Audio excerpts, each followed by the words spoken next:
नमस्कार दोस्तों, एक बार फिर से आप सभी दोस्तों का आपके अपने YouTube चैनल यू एंड वीडीवी पर बहुत बहुत स्वागत है। दोस्तों, दिन भर के मुख्य समाचार हैं, बड़ी खबरें हैं, फटाफट अंदाज में आगे इसी वीडियो में जानेंगे। ये वो खबरें हैं जो गोदी मीडिया आप तक नहीं पहुंचाता है। तो वहीं दोस्तों, खबरों की तरफ बढ़ने से पहले आप लोगों से एक छोटा सा निवेदन है कि अगर आप लोग भी खुल करके देश भर में नफरत फैला रही गोदी मीडिया का बहिष्कार करते हैं, विरोध करते हैं, तो अभी इस वीडियो को लाइक कीजिएगा, चैनल को फ्री में सब्सक्राइब करके बेल के आइकन को जरूर दबाइएगा दोस्तों, और कमेंट बॉक्स में कमेंट कीजिएगा। जय हिंद, जय भारत। दरअसल दोस्तों, पहली बड़ी खबर आप लोगों को बताते चलें, ज्ञानवापी मस्जिद केस सुप्रीम कोर्ट पहुंचा है। सर्वे पर रोक लगाने की गई है मांग। सीजीआई एनवी रमन्ना बोले, हम मामले को देखेंगे। खबर बताते चलें, वाराणसी ज्ञानवापी केस मामला सुप्रीम कोर्ट तक पहुंच गया है। मामले को लेकर के सुप्रीम कोर्ट में एक याचिका दाखिल की गई है। इसके बाद chief justice of India N V Ramanna ने कहा है कि वे मामले को देखेंगे। अंजुमन ए इंतजामिया मस्जिद वाराणसी की प्रबंधन समिति ने वाराणसी कोर्ट की ओर से आदेशित काशी विश्वनाथ मंदिर ज्ञानवापी मस्जिद परिसर के सर्वेक्षण पर रोक लगाने के लिए सुप्रीम कोर्ट का रुख किया है। और वहीं ज्ञानवापी मस्जिद मामले पर सीजीआई एनवी रमन्ना की अगुवाई वाली पीठ के सामने वाराणसी की निचली अदालत के फैसले पर रोक लगाने की मांग की गई है। सीजीआई एनवी रमन्ना के सामने कहा गया है कि आज निचली अदालत के फैसले पर कार्रवाई शुरू हो जाएगी, इसलिए मामले को आज ही सुना जाए। कम से कम मामले पर यथास्थिति बनाए रखने का आदेश ही जारी कर दे सुप्रीम कोर्ट। इसके बाद सीजीआई रमन्ना ने कहा है कि अभी हमने पेपर नहीं देखा है, बिना पेपर देखे कोई भी आदेश जारी नहीं किया जा सकता है। सुप्रीम कोर्ट ने फिलहाल यथास्थिति बरकरार रखने का आदेश जारी करने से इनकार कर दिया है। हालांकि सुप्रीम कोर्ट इस मामले पर जल्द ही सुनवाई के लिए तैयार भी हो गया है। इसके साथ ही एक और बड़ी खबर बताते चलें, एक मस्जिद को खो चुके हैं और नहीं खोना चाहते हैं। ओवैसी का बड़ा बयान, केंद्र की मोदी सरकार पर किया है बड़ा हमला। ज्ञानवापी मस्जिद मामले में वाराणसी की एक अदालत के फैसले पर एआईएमआईएम के अध्यक्ष असदुद्दीन ओवैसी ने काफी नाराजगी जताई है। ओवैसी ने कहा है कि जिस तरह बाबरी मस्जिद को छीना गया, उसी तरह से इतिहास को दोहराया जा रहा है, लेकिन अब ऐसा नहीं होने दिया जाएगा। ओवैसी ने कहा है कि वह एक मस्जिद तो खो चुके हैं और एक और मस्जिद को खोने के लिए तैयार नहीं है। इसके साथ ही ज्ञानवापी मामले पर ओवैसी ने जज के फैसले को गलत बताया है और कहा है कि अगर मैं कहूंगा कि पीएम आवास के या दफ्तर के नीचे मस्जिद है तो क्या आप लोग मानेंगे और उसको खोद देंगे। ये यहां पर ओवैसी की तरफ से बड़ा बयान सामने निकल के आया है। इसके साथ ही एक और बड़ी खबर बताते चलें, बीजेपी के सांसद वरुण गांधी का अपनी ही सरकार पर हमला। कहा 80% लोन बड़े पूंजीपतियों को दिया गया है। खबर बताते चले आप लोगों को, बीजेपी के सांसद वरुण गांधी ने एक बार फिर से अपनी ही सरकार पर निशाना साधा है। उन्होंने बढ़ती बेरोजगारी के लिए भी अपनी ही सरकार को आड़े हाथों ले लिया है। और वहीं उन्होंने कहा है कि 80% लोन बड़े बड़े पूंजीपतियों को दे दिया गया है, केवल 9% लोन ही गरीबों, किसानों और नौजवानों को दिया गया है। उन्होंने कहा है कि देश भर में 1.5 करोड़ नौकरियों के पद खाली पड़े हैं और सरकार कुछ भी नहीं कर रही है और बेरोजगार युवा दर दर की ठोकरें खाने को मजबूर हैं। आम आदमी का पेट पालना मुश्किल हो गया है, किसान हमेशा टेंशन में रहते हैं।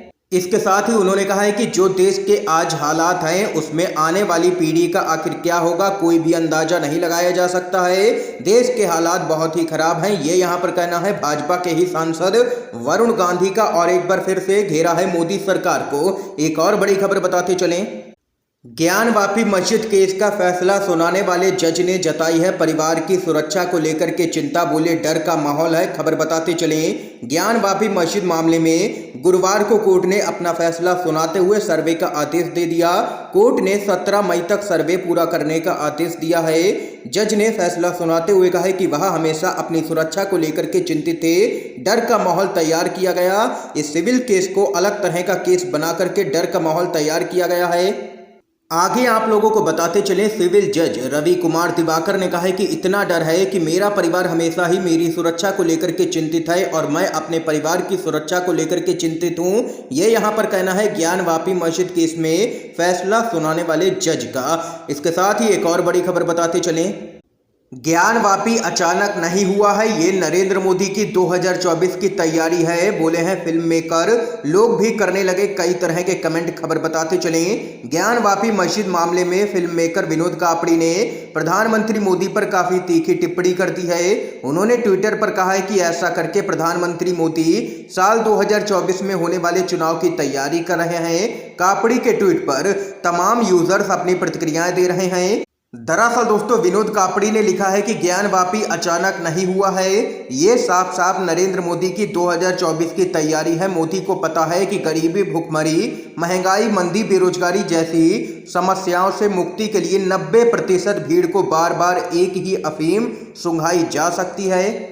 विनोद कापड़ी के ट्वीट पर एक यूजर ने अपनी राय व्यक्त करते हुए कहा है कि भाजपा केवल हिंदू और मुस्लिमों को लड़ाने का ही काम करती है और बांटने का काम करती है, और जो भी जनता से जुड़े मुद्दे हैं उनसे भटकाने पर यह भाजपा काम कर रही है। ये यहाँ पर खबर है दोस्तों। इस खबर पे आप लोगों की क्या कुछ राय है जरूर बताइएगा कमेंट बॉक्स में। इस बीच एक और अपडेट की तरफ बढ़ते हैं। उदयपुर में कांग्रेस का नव संकल्प चिंतन शिविर हुआ है शुरू। 74 नेताओं के साथ में पहुंचे हैं राहुल गांधी। हुआ है जोरदार तरीके से स्वागत, खबर बताते चलें। कांग्रेस का चिंतन शिविर आज से शुरू हो चुका है। 400 से भी ज्यादा प्रतिनिधि और नेता शिविर में भाग लेने के लिए उदयपुर पहुंचे हैं। इनके लिए तमाम तरह के इंतजाम किए गए हैं। और वहीं चिंतन शिविर के बीच में कांग्रेस पार्टी ने ऐलान किया है कि 5 साल के बाद पद पर नहीं रहेगा कोई भी नेता, किसी पैराशूट उम्मीदवार को नहीं मिलेगा टिकट।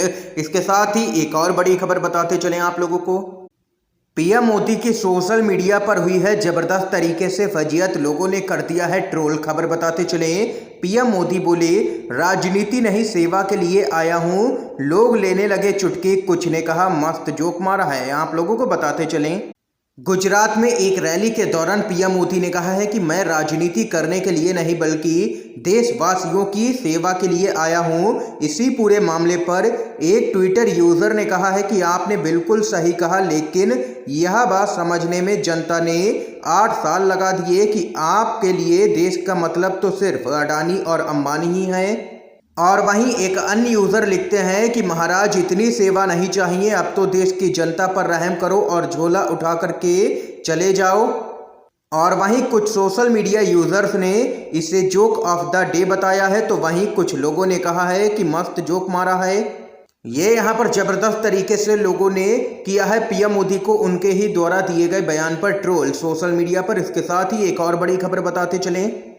राज्य चुनाव आयोग का बड़ा ऐलान, ईवीएम और मतपत्र से होंगे अगले चुनाव, खबर बताते चलें। राज्य निर्वाचन आयोग की जिला अधिकारियों के साथ हुई वीडियो कॉन्फ्रेंसिंग के जरिए बैठक समाप्त हो चुकी है। इसके साथ ही बैठक में कई संकेत भी प्राप्त हुए हैं, आप लोगों को बताते चलें। इस बैठक में चुनाव आयोग ने साफ किया है कि पंचायत और नगरीय निकाय चुनाव साथ में होंगे। और वहीं इस बार बताते चलें, इस बार पंचायत के सभी पदों के चुनाव मतपत्र से होंगे, जिसमें जिला पंचायत एवं जनपद पंचायत चुनाव भी सम्मिलित हैं, जो अभी तक ईवीएम से होते थे।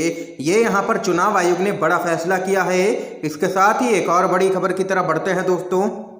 कांग्रेस मुक्त भारत कभी भी नहीं होगा, ऐसी बात करने वालों से ही देश मुक्त हो जाएगा। राजस्थान की मुख्यमंत्री अशोक गहलोत का भाजपा पर जोरदार हमला, खबर आप लोगों को दोस्तों बताते चलें। राजस्थान की मुख्यमंत्री अशोक गहलोत ने भारतीय जनता पार्टी पर तीखा प्रहार करते हुए कहा है कि कांग्रेस मुक्त भारत कभी भी नहीं होगा, बल्कि ऐसी बातें करने वालों से ही देश कभी ना कभी मुक्त हो जाएगा।